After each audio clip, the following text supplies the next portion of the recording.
Ladies and gentlemen, football season is back. It is Sunday morning when you guys are seeing this video, and ENags versus the NFL is back. You guys already know I had to bring it back for another season because I love it. I love picking the games. It's a ton of fun.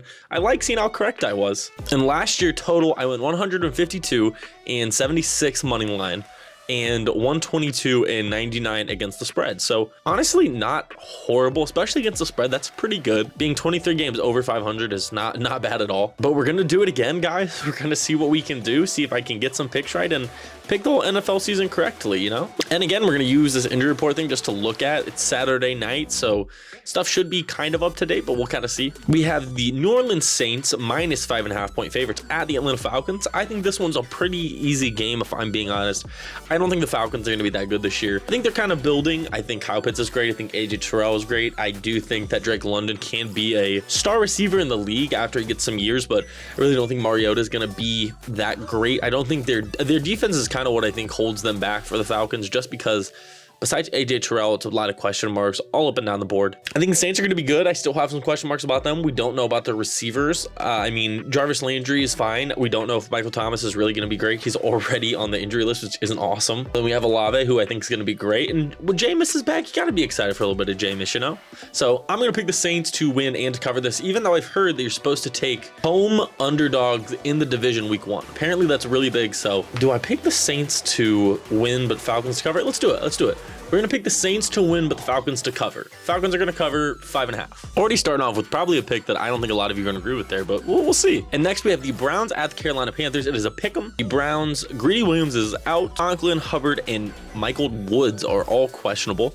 And for the Panthers, no one's really injured. So to me, this comes down to the Baker Mayfield revenge game, and that is an interesting one to say the least. The reason I am going to pick the Panthers just because we really don't know what this Browns offense is going to look like without Deshaun Watson and Amari Cooper being really their only receiving threat. I do think Nick Chubb could have a day in this game, so if you have him in fantasy, probably start him, but I really just don't know what to expect from the rest of the team. So I'm kind of interested to see that, but I do think the Panthers are going to cover. It's a home game. Christian McCaffrey should be fully healthy, and the X factor for me is the Browns are paying Baker Mayfield money to beat them week 1.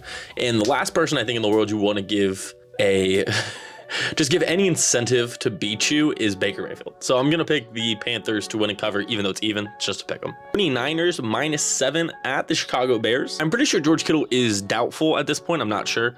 But besides that, it's Daniel Brunskill. And for the Bears, it's Velus Jones Jr. is out. And Dominique Robinson is questionable. This, again, I think the Bears are likely going to be one of the worst teams in the NFL. I just really don't think they're helping Justin Fields as much as they need to. That offensive line is not very good. That receiving core is probably one of the worst in the league. And the defense, they just keep losing pieces. So I think the Niners win and cover here. This could be kind of like a lock of the week for me. I really think the Niners are gonna dominate this football game from start to finish. The best game of the week, obviously, the Pittsburgh Steelers at Cincinnati Bengals. Bengals are 6.5 point favorites. Steelers have no injuries on the injury report. That's kind of crazy. The Bengals have Devin Asai, who's out. As a Bengals fan, I don't know who that is. Mitchell Wilcox questionable and Trent Taylor questionable. All those I'm pretty sure are special teams guys, so not a huge impact on the game. I think it's gonna be a ton of fun. It's gonna be a smash mouth game. I imagine this game being close, but not too close. I think the Bengals are gonna win and cover here. I'm just not really sure if I trust Mitch Trubisky starting, in the sense that offensive line still isn't great. I do like the Steelers receivers. Not sure if I really trust Mitch to get it to him, and the defense for the Steelers is pretty solid up front. But again, I don't really trust that back end besides Minka. The DBs, I'm not really thrilled about. I think the Bengals match up really well, so I'm gonna pick the Bengals to win and cover here. Next game on the board, we have the Philadelphia Eagles minus 4.5 at the Detroit Lions, and the Lions have some injuries. Yeah, yikes. It's not great. Yo, wow, looking at it, that's not awesome. Frank Reina being questionable obviously isn't great. I know a lot of people I think are betting the Lions a little bit on the Hard Knocks hype, which I love. I think MCDC is going to be a great coach. I just think the Lions are a little bit away. I think this is a pretty easy game for the Eagles. I don't think the NFC is super stacked, so I think they have a really good chance to be good. And I think if Jalen Hurts has another good season, they kind of build off of that. I think their weapons that got better with A.J. Brown on that side of the ball, and their defense is going to stay as good as it was, and they probably have one of the best offensive lines in football. So to me, this is kind of an easy bet. I think the Eagles win and cover kind of handedly. The next game, we have the Indianapolis Colts, 7-point favorites against the Houston Texans.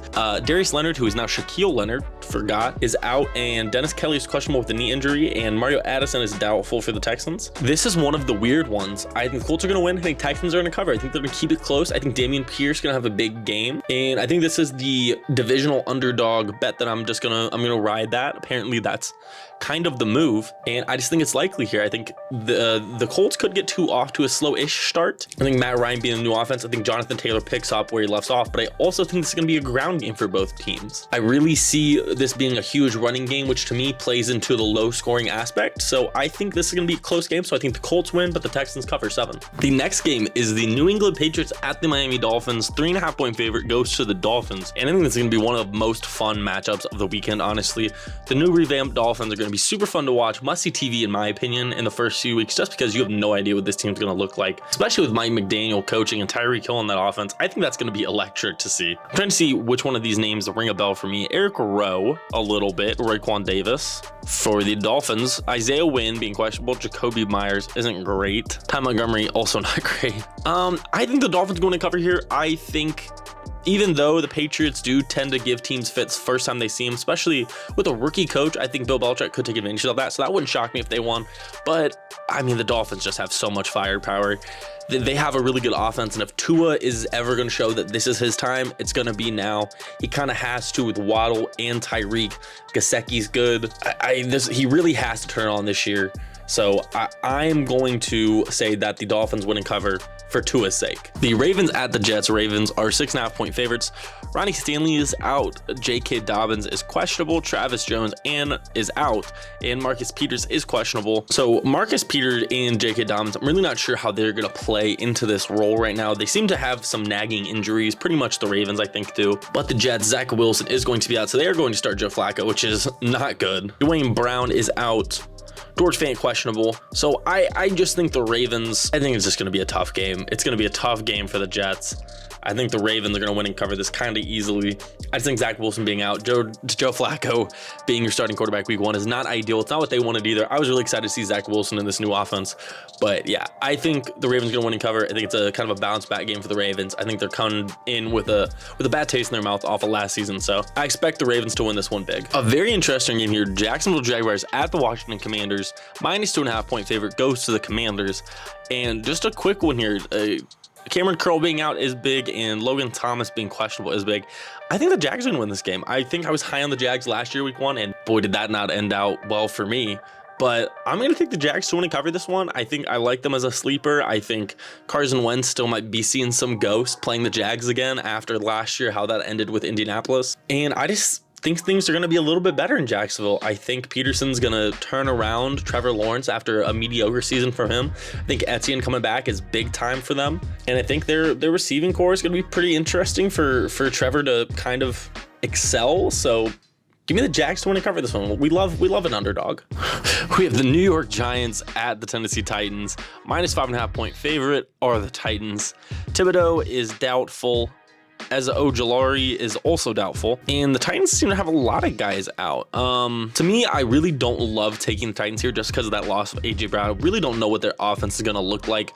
Obviously, we assume Derrick Henry is going to get the load of that, but is that going to be easier for defenses to plan against because you don't have to worry about A.J. Brown on the outside? I think that they have some decent receivers, but nothing that's going to change the world. Austin Hooper at tight end's kind of good. I think Woods is okay. He's coming off the injury, so I'm going to be interested to see how he actually plays. Burks is an exciting guy, but is he going to be that ready week 1? I don't know. We'll see how he is as a rookie, but that being said, part of me wants to think that Saquon's going to bounce back super well from everything and just come into the season fully healthy and ready to go. But I think this Titans team is a little good, and I think they're being disrespected. I think that defense is still pretty good. That pass rush is going to be insane. They have one of the better safety duos in the league. So I'm going to take the Titans to win and cover. The next game, the Chiefs, -6-point favorites at the Arizona Cardinals. Kind of wild. No injuries for the Chiefs. Mullen Jr. is out for the Cardinals.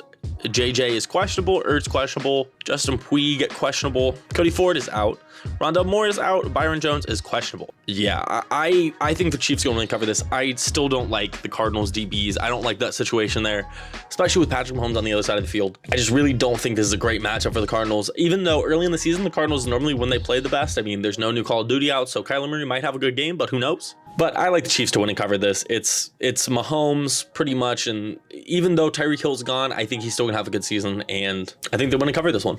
Super fun game here. The Raiders at the Chargers. Chargers are 3.5-point favorites. Raiders with no major injuries. JC Jackson is doubtful.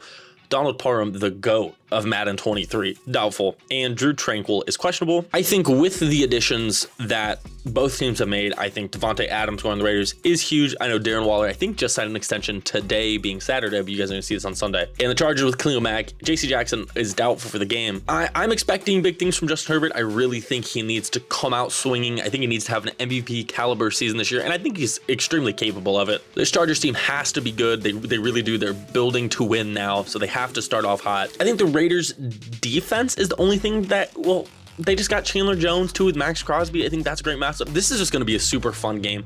Kind of a toss-up to me. I'm not super confident either way. I could see either of these teams winning in a close game, blowout. It wouldn't shock me either way.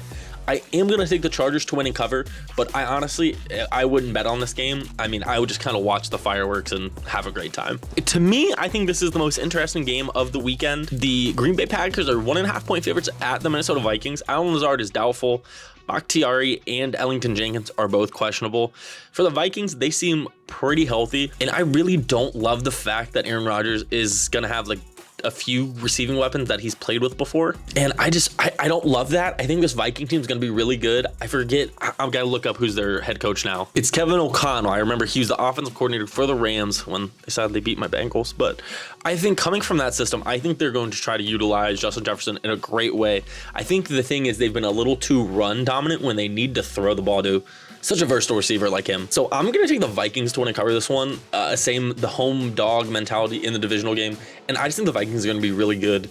I think with this kind of new offense, you could see I really like the trio of Thielen, Justin Jefferson, and Osborne. And I mean, then you still have Dalvin Cook. I mean, I love that. I'm going to take the Vikings to win and cover here. Sunday Night Football, we have the Tampa Bay Buccaneers at the Dallas Cowboys. Buccaneers are 2.5-point favorites. That's a little surprising to me just with all of the injuries that you have seen with the Buccaneers in the offseason. Michael Gallup is out. Curse is questionable. Russell Gage is questionable. Chris Godwin questionable. And you obviously had those big injuries to the offensive line for the Buccaneers. It was Ali Marpet retired, and then Brian Jensen, he had that big injury. He's going to be out for the season, I think. I don't love I mean, the Bucs defense is still crazy good, and I think that's going to be kind of the cornerstone of their season. I think offense could lack, but their defense is so good. And I'm not the biggest believer in the Dallas Cowboys this year. I feel like every year they're screaming from the rooftops like, this is our year, and it rarely ever is. So with that being said, I'm going to take the Buccaneers to win and cover here. I think the defense is going to be a little too much for the Dallas offense. And last, but certainly not least, Broncos country. Let's go to Seattle and whoop some ass. We have the Broncos at the Seahawks. Broncos are 6.5-point favorites. A few guys questionable. Randy Gregory, Billy Turner, KJ Hamler, and Josie Jewell are all questionable for the Broncos. Kenneth Walker is questionable. Alton Robinson. Oh, and their long snapper's out. I mean, just take the Broncos off that. Without the long snapper, the whole rhythm's off. Honestly, like, not kidding, but that kind of makes sense to me. So if their special teams is a miss, you guys know where you got it from.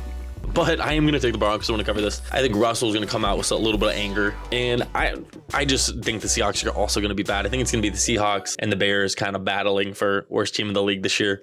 So Broncos win to cover. Pretty easy pick for me. And that is it. ENags and the NFL week 1 predictions in the books. Let me know what you agree with, what you don't. Let me know what your picks are for the week, and then let me know what you guys win. I love keeping track of this stuff. I love to think I know a lot about the NFL, and I like to see where I'm wrong and what games bite me. I remember last year, I think there were 2 weeks I almost had perfect weeks, and I missed one pick on both weeks. I think one of them was like a risky pick too. I picked like the Jets over the Saints or something dumb. That's gonna be it for this time, guys. I hope you enjoyed, and until next time, peace out and stay safe.